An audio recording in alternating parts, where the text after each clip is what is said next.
Good afternoon. This is Media Center Ukraine, Odesa, and today we are starting with the discussion of the reconstruction of the south of Ukraine. Our speaker is Oleg Babiy, the head of coordinational Southern Center of International Chamber of Commerce, ICC. Thank you for joining us today. And I know that yesterday there was a roundtable where the reconstruction of the south of Ukraine was discussed, including the mechanisms of interaction between stakeholders and communities. And I know that yesterday the memorandum was signed. Yes, yesterday in the Odesa Economic National University, there was a meeting dedicated to the reconstruction of the south of Ukraine. It was organized by three bodies: the Odesa National Economic University, International Chamber of Commerce, ICC Ukraine, and the Association of the Southern Constructors of Ukraine. Yesterday, we discussed such important issues, namely how constructors, manufacturers of construction materials can affect the reconstructions of Ukraine, what they should establish, how they should cooperate with the authorities and territorial communities, how to better self-organize. For example, it was discussed what option is better to discuss the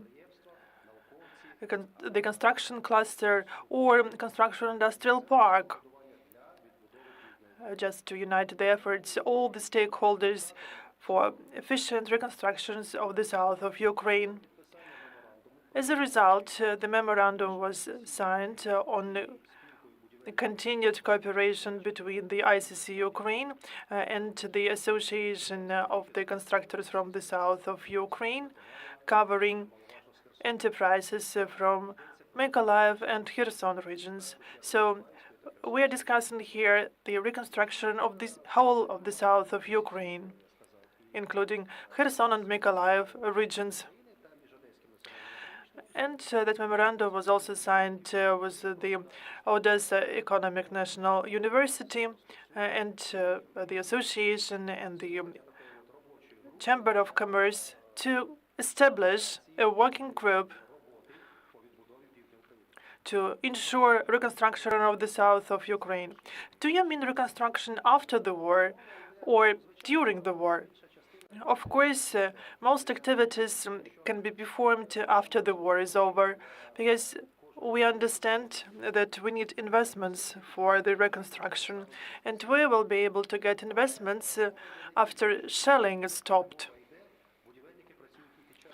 But constructors and developers work during the war. They produce materials, they are involved in the reconstruction of infrastructure facilities, and I was really surprised because a lot of producers of construction materials came from the city of Kherson, and they are interested in reconstruction of their region. What about Odessa developers and constructors? Are they willing to cooperate? Yes. For example, yesterday we had representatives of such developing companies as Budova. And we saw kind of a symbiosis uniting the producers from Odessa, Mykolaiv, and Kherson regions, and they are united in one association, and they are ready to get help in this process. The ICC Ukraine is involved in reconstruction of Ukraine, in involving the investments.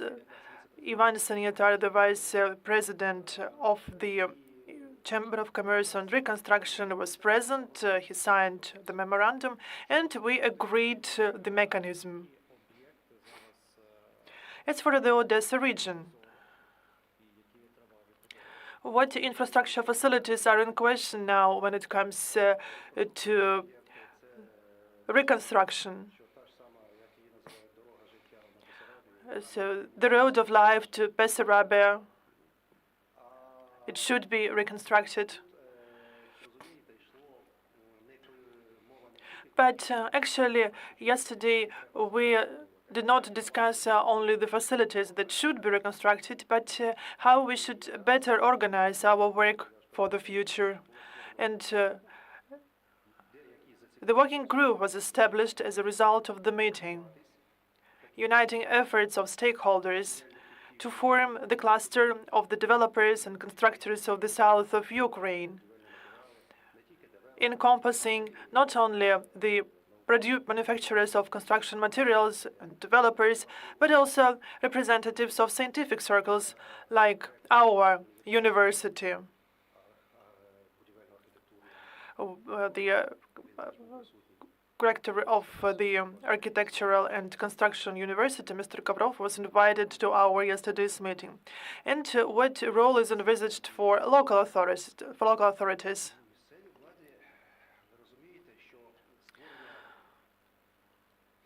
We should understand here that the establishment of any industrial park is impossible without involvement of local authorities, because we need some land plot, and this land is owned by the community. The community should allocate some territory with the infrastructure, communications, and also the conditions should be created at such industrial park for the development of businesses. That's why local authorities are directly involved in such processes. How are you going to get funds? Through local authorities.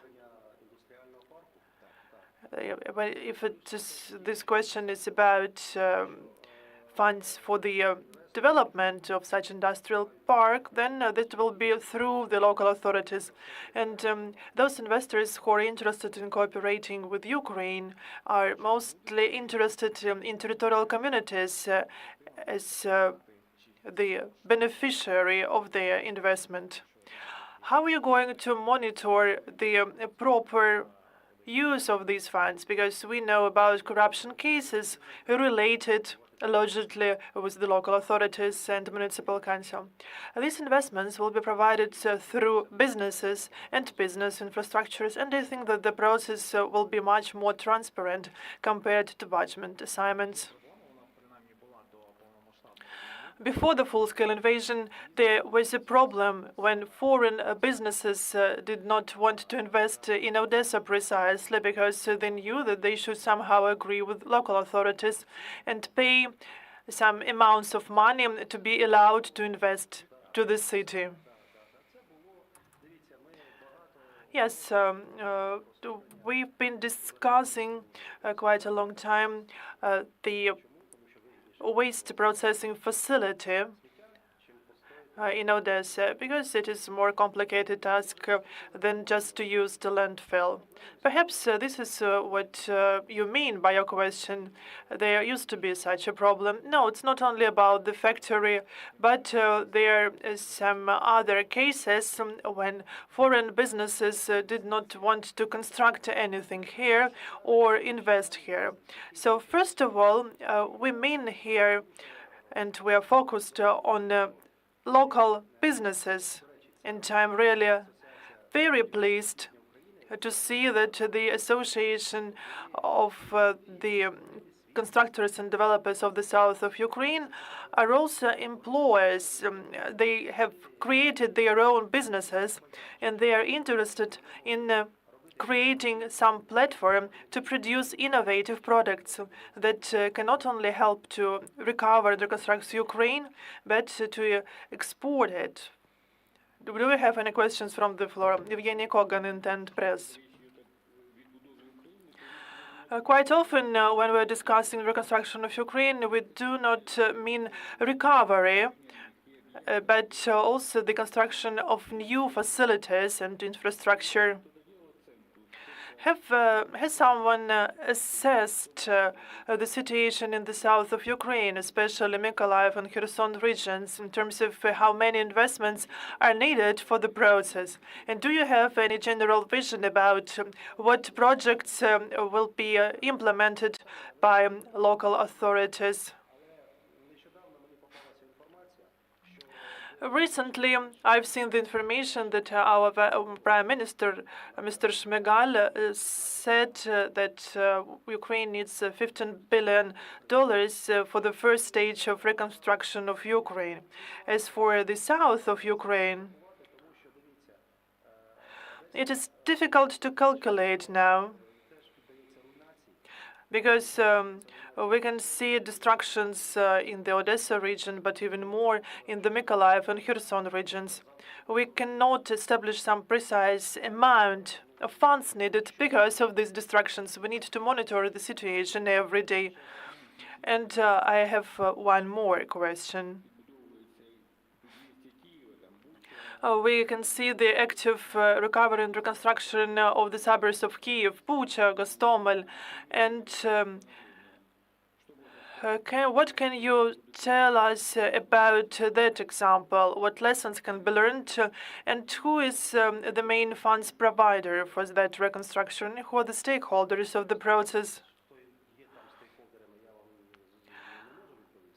And I don't know who are the stakeholders in that process, but I know that it is financed both by international donors and the state. Thank you. So there is an air raid alert, and unfortunately we need to stop here. And the last short question. You signed the memorandum, and when is the next meeting planned? The working group will meet the next week and to start developing the mechanism of how to create the construction cluster in the south of Ukraine. How do you think when the first results can be seen?